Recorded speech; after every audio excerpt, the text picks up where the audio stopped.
Omulayo Wasolo TV twongera kula musakulu na joli wasota sebo wasota nyabo enaku zomwe ziri 21 omwezi tukyali mu gwakuna omwaka 2022 tukyali mu lockdown eri pasho naye ng'ensonga zitambula mpola enaku 21 tuzitambuddeko tuzezza enaku omusanvu olwaleero so tutambula mpola kafyu n'ebirala byonna mukulembeze w'eggwanga byalambika bikyagenda mu maaso era mujjukira byayogera ku Sunday yabaako ensonga ez'enjawulo eri bannaffe aba boda bo bakifunamu okwongerayo akadde ate kati okubanga tebakyafundikira mirimu gyabwe ku ssaawa 8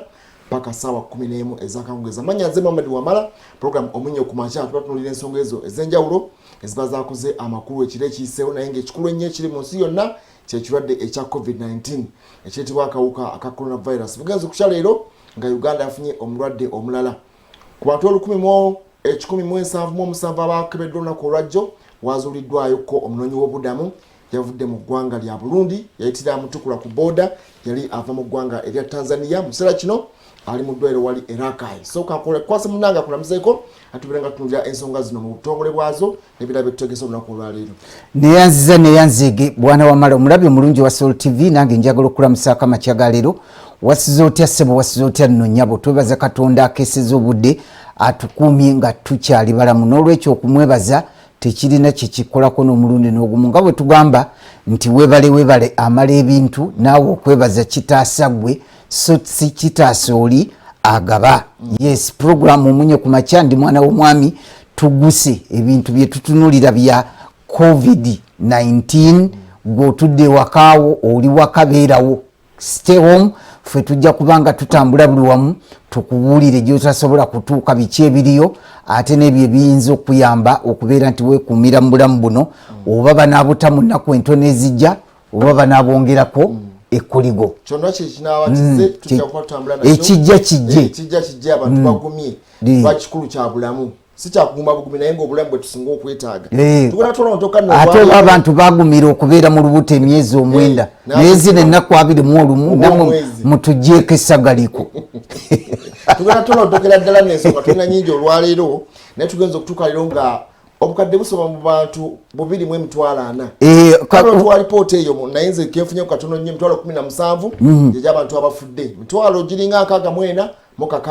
Okay, bukye ekirwadde kino kitandika omwaka oguwedde abantu abakakebererwa ne bakakasibwa wetwogerera kati nti ekirwadde kino bakirina era babadde nakyo bali obukadde 2,48 mu 1,287 kati wetwogerera wetunagenda okwogerera maaso awo nga bikyuse kubanga kati eno waldometa ekyuka buli kaseera ipima tatata ate abakafa wetwogerera ku ssaawa zino ekirwadde kino mu nsi yonna bali 17,436 abo abagambibwa nti bakisimatuse bali 64,685 naye ng'ensi ezikyeriisa enkuuli nti bano be bakirina mu bungi Amerika kwabo abangi bukadde obubiri erinako 79,000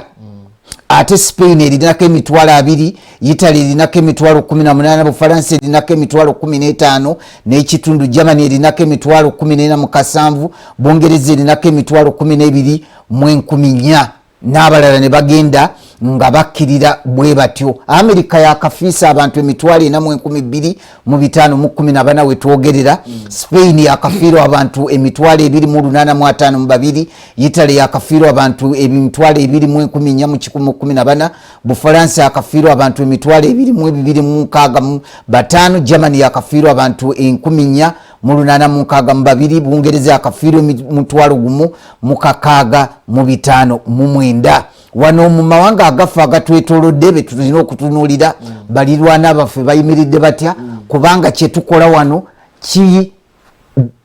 kyesigamizibwa nnyo ne ku bitwetoolodde. Abaswahili bagamba nti gukola ki gwokya bbiri omuliraano gwokya bbiri. N'olwekyo Tanzania balina abalwadde 2,254 badduka yiriyiri ate abakakifo ekirwadde ekyo bali abantu 10 bagamba nti abakawonawo bali abantu 11. Bw'otunulira mu ggwanga lino ery'abannaffe erya DR Congo bagamba nti abakyakka kikwata wetwogerera bali 332 abantu 25 be bakalusulamu akabeeruddeeyo ate n'abakakiwona bali abantu 27. Bw'otunula oludda luno olw'ebuvanjuba olwa Uganda wali eggwanga erya Kenya bali abantu 281 be babala nti be bakafuna ekirwadde kino, abakaferuddeeyo bali 14 ate abakakisimatuka bali 69. Bodde e Rwanda wammanga wali olaba ng'ekirwadde kyakakwata abantu 147 tewali gwe bafiisizza, n'abawonye bali 76. Ate bodda erudda luno olw'abannaffe abaddugavu nga nze e South Sudan balina abantu bana be bagamba nti be bakakwatibwa ate tebannafiirwa ate tewali n'omu yakasimatuse. Naye nga ffe eggwanga eryaffe erya Uganda twakafuna abantu 56 abakakasiddwa nti ekirwadde kino bakifunako kopi ate nga tetunaba kufiirwa. Awo twebaza Katonda n'abawonye nga bangi nnyo ddala, kitegeeza bali 38. Ekitegeeza nti kati abantu abakyali ku ndiri bali 20 bameka baba 18. Twebaza Katonda ate ne twebaza ne gavumenti minisitule y'ebyobulamu okuba nti bakoze kyonna ekisoboka okubeera nti bataasa. Ekyo nno kiviira ddala kuki ku bukulembeze obwa waggulu nti ekirwadde kino tebakitwala nga kya muniino. Eyo yembeera eri wano kati gye twogeramu. Weewaawo webanya alipoota eyo naye ndowooza nadde nyala twogere ku nsonga ya Tanzania. Tanzania olunaku olwajjo yafunye abalwadde 84. Testi baakoze ebadde ekyali mu balwadde batono nnyo naye omuwendo gwasituse akawungeezi ogenda otutuuka mu bantu abo 254. Kiraga nti ekintu ate kyongedde okuba nti kyongera okuzibula. Ndowooza pulezidenti munnaffe Pombe Magufuli ensonga yali azikutte nakubalaata. Teyazikwasa kubalaata, ye yalowooza omanyi different people have approached this pandemic differently. Waliwo yagamba nti katuyite wano abalala katukole bwe tuti abalala katukole. Waliwo ensi ezaateekawo lockdown. Eggwanga nga Sweden lyo teryatawaana. Eggwanga nga Kenya lyasooka nalyo ne likola ki. Kati owa Tanzania yagamba nti abaayi tuleke kukola ki kupapa, tuleme kupapa.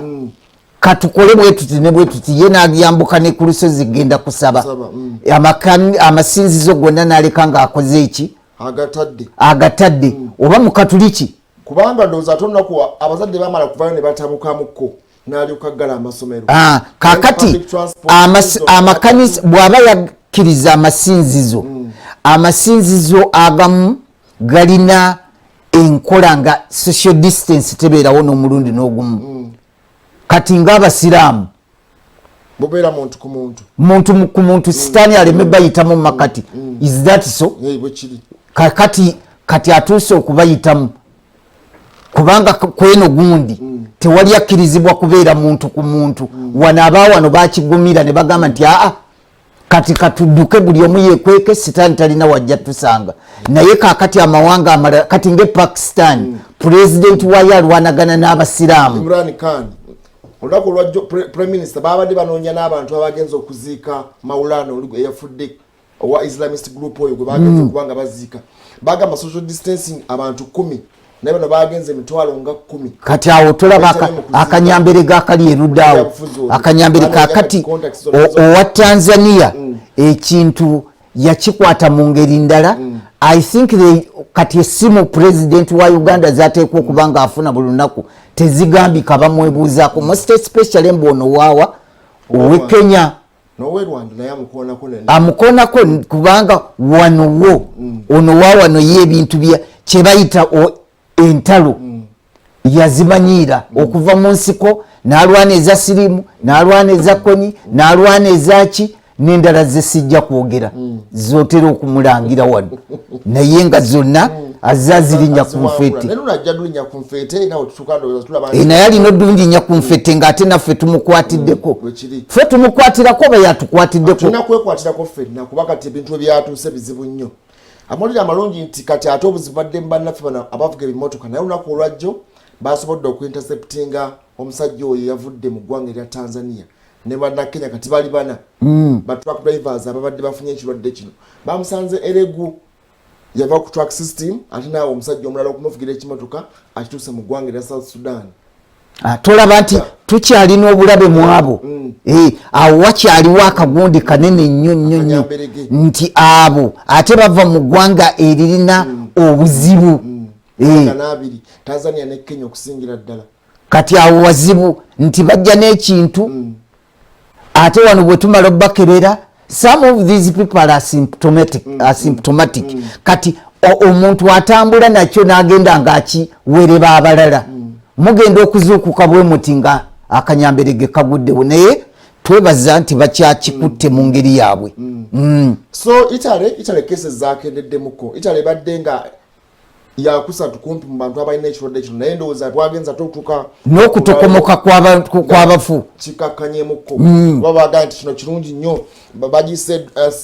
symbolic drop bo ne bagamba nti kino ebeera positive development gye bali okulabika nti waakiri basobodde okukakkanyamuko embeera okusinga ku bantu abadde bagenda mu maaso okubanga bafa kirabika ndowooza nabo bateekateeka okutuuka ndowooza ku piiki yaabwe ekirwadde kino kitambule kikakkane kikyalina obuzibu mutation yakyo nti tebakireetako mampaati tebakireetako people are still studying it that is the bad thing ate bwe tuba twongera okistudinga nekikuba omanyi kiri waliwo tiimu nze nakuba ku mupiira muyinza okugamba katustudinga abantu bano engeri gye tuba defendingamu awo mugenda okutandika obbastudinga mu bamale nga bakabakuba egoolo nga 5 ogenda okukyusa system nti kambakwate bwe bati ate ne bakyusa enkuba y'omupiira ne bakwongera endala 7 kati ekirwadde kino engeri gye kikyukamu bagambye nti ate strain eyava eyindi China ate yatuuka ebukuki ebungereza n'ekyo mu Bulaaya n'ekyuka bubi nnyo kyovula bate era kyekimu ku bizibu obw'okufuna vaccine nti egundi zaakyo nekya yakyo eri wano gye mustudinze enkya ne kikyuka vaccine gwe muleese wano nga takyakola ate ku bitundu ebirala genetic formation yakyo kikyuka nekyefukula ate nekigenda mu kitundu ekiranga naye nawadde ndaba Professor Pontiano Kalebu gannyonnyola ku lunaku olw'omukaaga naga nti alisi basobodde okumanya strains bamanya nti eyavudde e Dubai balina buno bwe bati abavudde Bungereza balina kino bwe then ne bakola treatment okusinziira ku strain ey'omuntu gy'abeera afubutuse n'embeera yo ekyali ya mukenke nnyo mu nsi yonna obukadde 2,48 kintu kibeera kinene nnyo nga balina ekirwadde ekya COVID-19 myezi si mingi nnyo kubanga bakizula nga 31 Desemba omwaka oguwedde kikyava kiyitibwa COVID-19 naye nga bagambye nti amawanga agamu go gasobodde okuba nga gakkanyamuko tugenda mulamu katono nnyo bwe tudda tugenda mpapula z'amawulire atujja kutunulirako n'amawulire ag'ebweru tulabeyo ebweru kiri kitya tovaawo katudde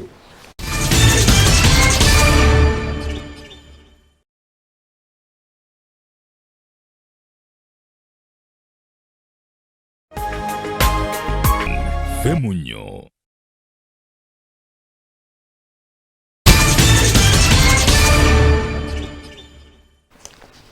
omulabe wa Soul TV tukyakukulisayo mukuma tukyagenda maaso programu omunyo kumacha ndi Muhammad Wamala ndino omwana wa Mwami Stephen Lumu tunule ensonga zo ezenjawulo ezikoze amawulire oba ensonga ya COVID-19 yeri ku mugwa buli mu Uganda kati nsubira nti buli maka ga muntu afunyeko ekigambo ekitibwa COVID-19 banji bakitabe baagala bala bagita COVID-19 abala babita corona coffee naye nga waakiro kitegeddeko nti kigenda maaso kya kirwadde kino oyinza omuyita ssenyiga omukambwe ssenyiga omuchina ekirwadde kitadde ensi yonna ku mavivi nga kigenda maaso kya kusabira nsi kubanga etebenkera n'okulabika nti ekirwadde kino kirinywa ku nfeetero papa olutuli maaso lwa Daily Monitor omwana w'omwami sebo omutwe omukulu oguliko gugamba gutya omutwe omukulu oguli ku Daily Monitor gugamba nti gavumenti ewadde okulabula ku Nyanja Nalubaale ewadde okulabula ku Nyanja Nalubaale kubanga etandise okweddiza we bagigoba ndowooza kakati omanyi covid abantu baba bakola akavuyo mu covid ono n'ennyanja bwe yagambidde nti maama bwe sikozesa kano kakisa obutonde okudda gye nava actually ennyanja eddayo buzi gye yali yadde ffe tugamba nti it is overdoing what naye eyo gye yali gyedda bagiikiriza buyikiriza abantu ne bagenda nga bagisensera kati erabye mwenna muli mu lockdown negamba kati bano kambazingeko nga tewali asobola nakukola ki nakubataasa naye nga yo gavumenti erabudde nti ennyanja engeri bakiyita ki mujjuzo ebimbye abagyetolodde bali mu mbeera mbi ddala era nga aba Uganda si bokka be bawoluma n'ab'e Kenya ne Tanzania kubanga teyinza kubanga ejjulako Uganda yokka terina gye yeekubidde kaakati n'olwekyo balabudde abantu abali ku nnyanja okwo n'abali ku muganga bwe gugenda kubanga kati amazzi bagatayiriyiri ndowooza ne Lake Kyoga nayo kaakati ejjudde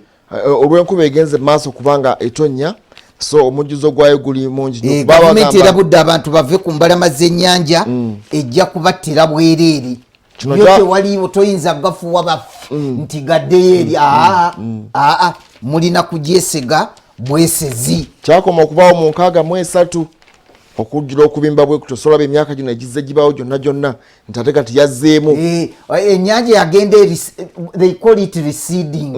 yagenda yeyongerayo mpolampola nze we nalabira ennyanja nali sigibeerako nnyo naye nga njipimira kitubulu buli lwe twagendanga Entebbe nga koolaasi ali wano naye kati sebo bazimbako ne wooteeri bwe yali eyita waliwo ne beach awo namba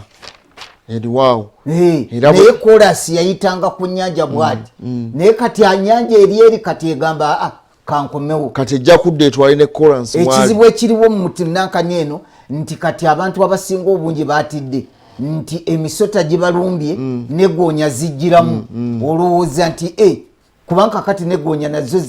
amazzi zigakuba nezikomawo eno ku lubalama kyabulabe nnyo muveeyo mudduke nga bukyali ekyakabi nti abantu tebalina bwe batambula kuvaayo osanga yeeyo n'abemergency banaabaako enteekateeka gye babateeka okubajjayo tebali bantu kumise mu ebyalo biramba bw'ogenda awo ekitubulu wonna wonna okutadala kumpi eri kumba wawa wonna Pulezidenti Museveni agambye nti agenda kwongeza emisaala gy'abannasayansi kye bakoze wano balwanyisizza ekirwadde ki covid bataasizza ekisamba kiri awadde ensonga eziwerako n'agamba nti lwaki tebabongeza ssente abasayansi be basinze okukola omulembe guno kuba atuuse n'okugamba nti bwe yagenze ku Owen Falls Dam Shakespeare sigo bagambye ajja asoma ennovo okulabika nti ekisamba kisemberayo wadde alina artist mulungi naye ate sayansi abeera mukugu nnyo abasajja abo kuba nti basobodde okutangira ekintu ekyo kyakomyewo jjo kyalese acres endala 6 ne basobodde okukikwata amangu ne bakidaivatinga ne kitajja ate mu turbines okwongera okutaataaganya enkuba y'amasannyalaze naye nawulidde UPDF ye yakikoze anti era yinginiya kati ayongeze musaala gwa UPDF si ba artists be bagenzeyo be bakikoze anti omanye ebintu bino bw'obigenderera byerimu ate bamanager ensi yonna bannasayansi abafuga batono nnyo ate era gye bafugwa weesanga bakoze ebikolobero kaakati ye wano aleese down figures za covid si wa sayansi naye ate owe Tanzania azongedde munnasayansi kati awo wewali akanyambereawe tujjo mulizo ningira kisebo wanewuwo gwe toli munnasayansi naye kalira bakyokoze andi kakati yakugamba nti kakati ye abesinga kuba science abakugu bamuwa advice kakati ate oli yennyini kuba artist ate nebamuwabya ababadde abalwadde why are they called patients babeera mu ddwaliro buli mulwadde abeera patient toyinza kugenda mu ddwaliro nga toli patient kyekikuyisa patient so bwobanga ofuna treatment kati bwe tuba twogera mu lulimi abalwadde 10 basiibuddwa babadde balwadde abalwadde babeera mbadde admitted kakati bw'oba ovudde mu state y'okuba omulwadde ate awo discharge ne baga nti abadde mulwadde ababadde abalwadde basiibuddwa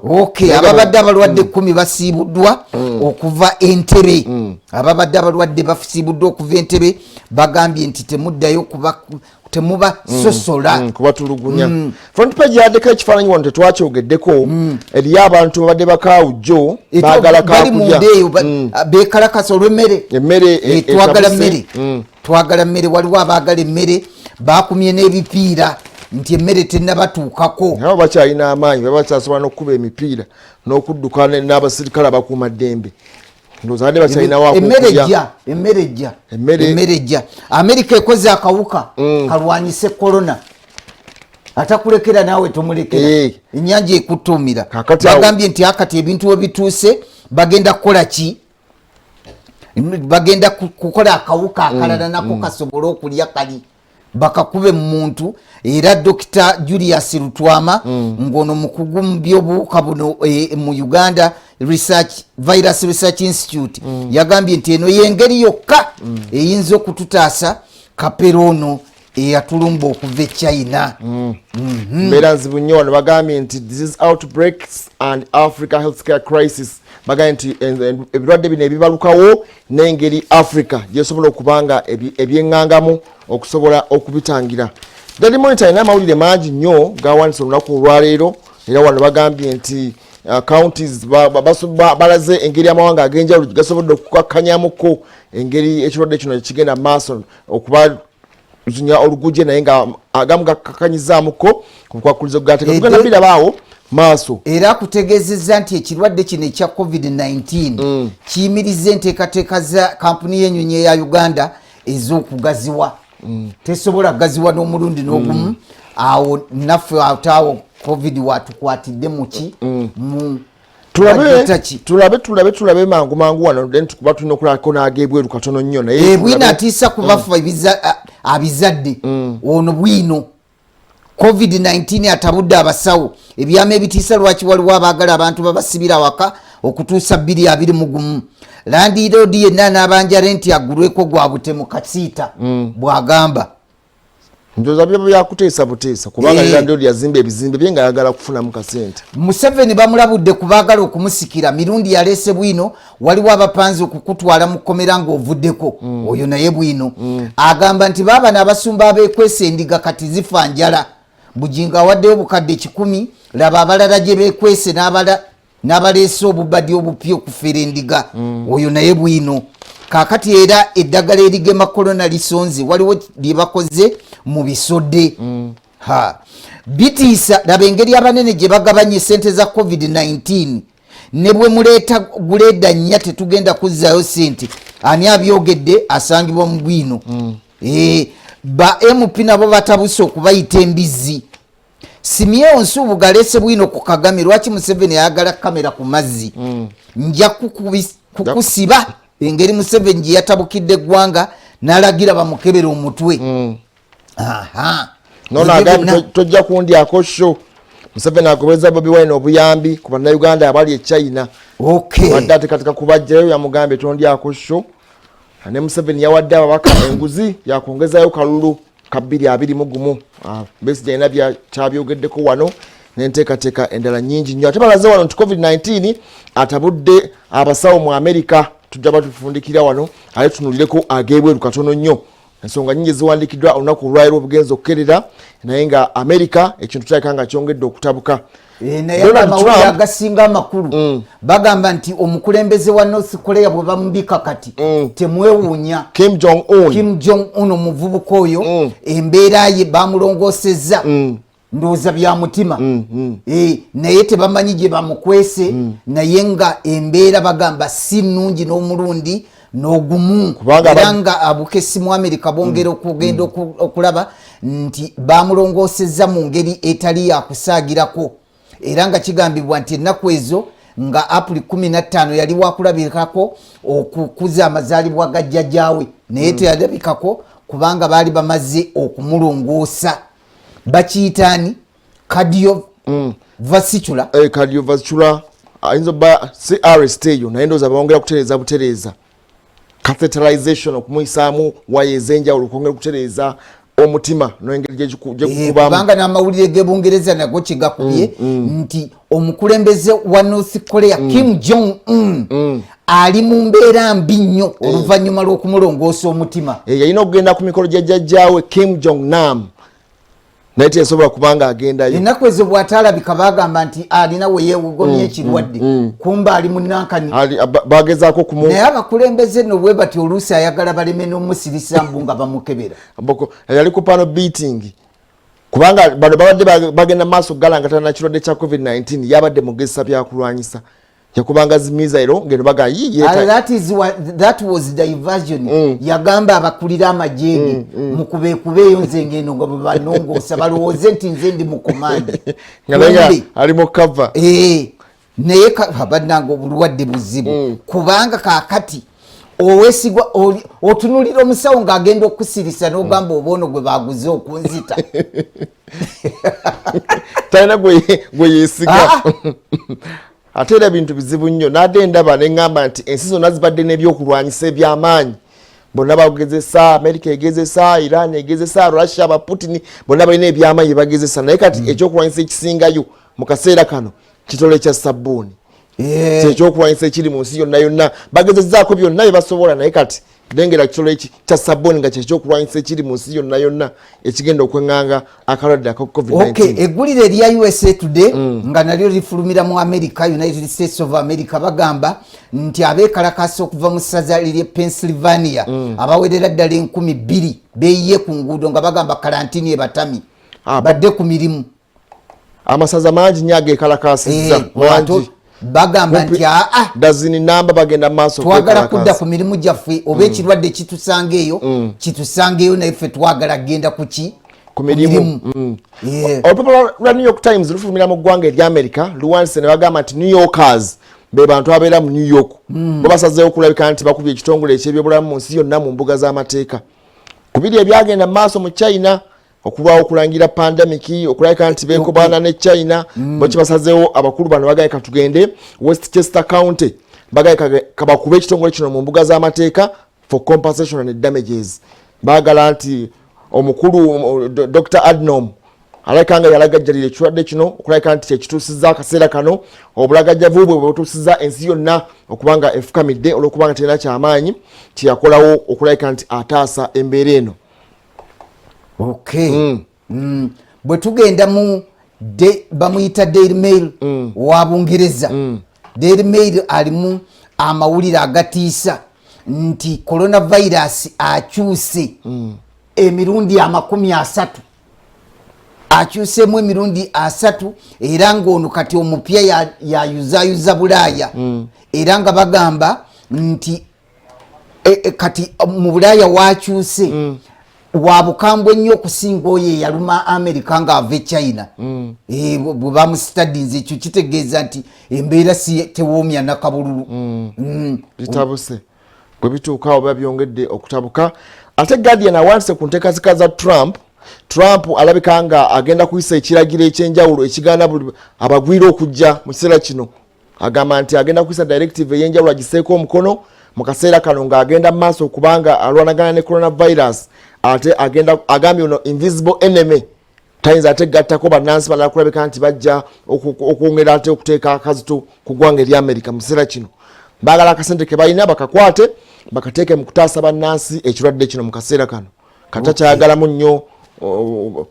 bantu kwongera kujja mu ggwanga lye mu kiseera kino. Ate era boogedde ku nsonga y'emiwendo gy'amafuta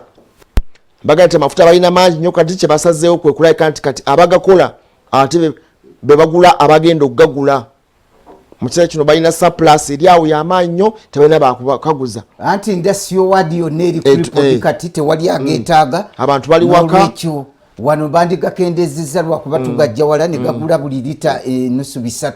Olupapula lwa South Africa lwe bayita Mail and Guardian lugamba gavumenti esambaza ekirowoozo ky'abo ababadde basaba nti eggwanga likkirize liddemu okutunda omwenge. South Africa yawera okutunda omwenge nga bagamba nti ebikolwa by'okunywa omwenge byongera ne bireeta obuzibu ku malwaliro abantu batamirukuka ne bakufuna accident ne baleeta gundi violence awaka ne bakuba bannaabwe ebitande byandibadde biteekebwako aba covid ate ne badda mu emergency zino ezannankani ng'abantu beeyo bagamba nti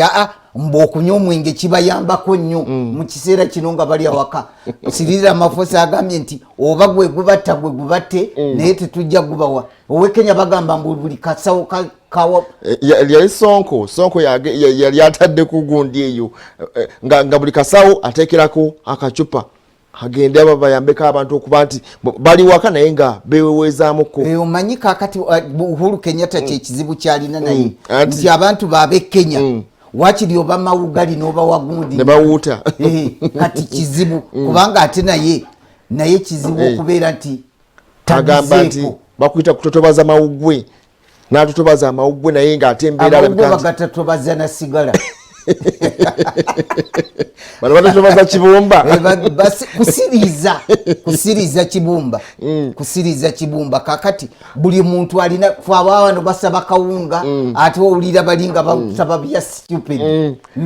ate nga bekikwata kwabo bannaffe ababikozesako edda enjiri yajjo yabadde etya yabadde egamba nti Musumba yagambye ati nga alifalinga ku Bible nti omuntu oyayagala okufa muweki omwenge anti mukudazi ayagala okufa naye kati ayagala obulamu mu muwakawunga n'ebijanjalo Kenya bazibu nnyo tetujja basobola so mbadde tutunulira ensonga twalabeka amawanga agamu agasobodde okuba nga kakkanyamukola okuddanuzaago amawanga ag'enjawulo gagenda gakkakkanya naye nga ndowooza naffe tujja kutunuulira aidyaffe ddala kubanga bingi ebyasibwa naye tuteekwa kusooka na biki okutaggulula okutawuluza nga tutaggulula kubanga oyinza okutaggulula ekintu n'osooka n'ekizibu ate ogenda okugira bwoti nga tekikyasoboka kubanga maama Janet jo yayogeddeko eri eggwanga akawungeezi n'abaako era ensonga ze yalambise yali agambye nti nga 27 amasomero gatandike naye jo yagambye nti tekyasoboka ekyo kuba jo bwe zabadde 2 mukusooka ali zalina okuba nga zikomaawo so naga nti eno wiiki yali egenda okubanga eddako kyali badde nga kikakkanyeemuko then abaana bandi badde basobola okuddayo naye n'enteekateeka ze yalambise naga nti ayagala basindike abaana obubaka bwe balina okuba nga basoma ku local government kuba abakulembeze ab'emitendera egya wansi then babitambuza empolampola abaana babijje ku LC tujja kirabako mu maaso awo baana kisobola okubeera maama oba guidance gyawadde esobola okuba nga ekola mu kiseera kino naye nga yo yagamba nti kati takyalina kyakkola then tutunuulidde kati task force ne president kyagenda okuba nga alungamye tekijja okuddako oba abaana basobola okuddayo ddala nga 27 kyo kyavuddewo tekijja kusoboka nedda kati lockdown eya president gyakola eyo yonna ezingiramu byonna overseedinga oba radisi yazze n'ayogera oba minisita waki kasiteeri kibaba bamaze kisiba bino byonna ebirala bigendera muli okujjako obumulumulu ng'okugamba nti ate fiizi ate biki okuwaayo ennambika kubanga kakati bw'ogamba nti teri motoka ekkirizibwa kutambula definitely ekyo kibeera automatic nti naye masomero banagenderamu helikopita tebasobola kugendayo mpoze ebigaali ate nebyo tebisobola kubatuusa kuba ate bya migugu kati ebigaali bya migugu n'obugaali ne bubayisikiri ate bukoma ssaawa 10 kasita ogamba teri motoka za public zitambula amasomero oba omaze okugaggalira tosobola kubaako kyokola naye njala tulabe ensonga ya but I think if we are to lift masomero ge gaseeko okusembayo yes bwe tubaaba okubeera serious kyekina okusembera kuba kati tujja tumaze okusabira ddala ekintu kyebateeka okugira nti kati tutadde buli tumaze masomero gasembeyo kuba kati banaafunyewo chance testing abaana abo obukadde obwo 15 buli mu matendekero anti wano oba omaze okulaba nti tewaliiwo tembere mu bakulu abaana bali waka kati n'olyoka obata tulabe batubayimbula badde balabike nga bakwasaganya ate nga n'abazadde obawaddemu akantu akagamba nti okoze eki nabo nga balinamu engeri gye bafunye akalembereza nti banoonyeza ku ssente ezisobola okukola ki okuzzayo abaana n'okufuna transport kubanga akati ogenda okuta omujjuzo gw'obadde toyagala bw'osooka okuta abaana balina okusombebwa buli lunaku mulimu ab'ebisulo mulimu ababeera ewaka n'abazadde baabwe batwala abasomesa bagenda okubanga babeera nabo then nakyo kizibu kuba tasula ku ssomero abaana be bateekwa okusembayo bino ebirala byonna bisooke bibeere rolled out abaana basembeyo bapa nze ndowooza yange bukyandibadde kubanga bw'otunulira mu guidance n'olaba noga nti tukole tutya naye embeera bwebanga eri bweti abaana singa tubasindika singa omwana omwe abeera n'ekirwadde mu kiraasi emu ku makya by break time ngali asymptomatic bwala mukugabana okwo mu social distancing bugenda otuka lunch time noli agamba nti basooka okuta abaana buli omu abeera ne reason kakati abantu bagambanga nti nga tonazimba togula motoka kisinziira nti era nze nasooka gula motoka eri abasula mu motoka nga teetaaga nali sisula mu motoka definitely naye nasooka gula motoka nga sinazimba kuba yekola sente ate ezigula ezizimba kati buli muntu abeerako naki abalala bakusekerera n'agamba ti daba omujingo ono daba bwagula emmotoka nga tanazimba n'agisa ku muzigo ng'epakinga mu epakinga mu lujja lw'omuzigo kati olaba mukumira eddagala oli ayinza okuseekayo empeke ate omulala asookayo mazzi gosooka ki byonna bigenda lumu kubanga ne gavumenti tojjukakwana ku kyomunnyo tulyagambe nti omunnyo gunaasangayo emmere waakiri oba tekusobodde kujja mukadde kano kennyini anze bwe mba mmira empeke nsooka mazzi musooke mulye emmere ne gagenda mu ttama zino empeke nenzikasuka mu ttama omuli amazzi nembiragira byonna ne bigenda omulundi gumu naye ate abalala basookayo mpeke n'alyoka anywerako amazzi buli omu alina sitayire ye akawunga minisita yagambye nti musooke mulye ebijanjaalo osobola okulya nga bikalu ate ojja kulya omunnyo oluvannyuma bijja kwetabuliro katumulemu katono nnyo bwe tudda tujja batutunulira ate ensonga ez'enjawulo nga bwe tunda bannaffe abali okutuwa traffic tovaawo katukomewo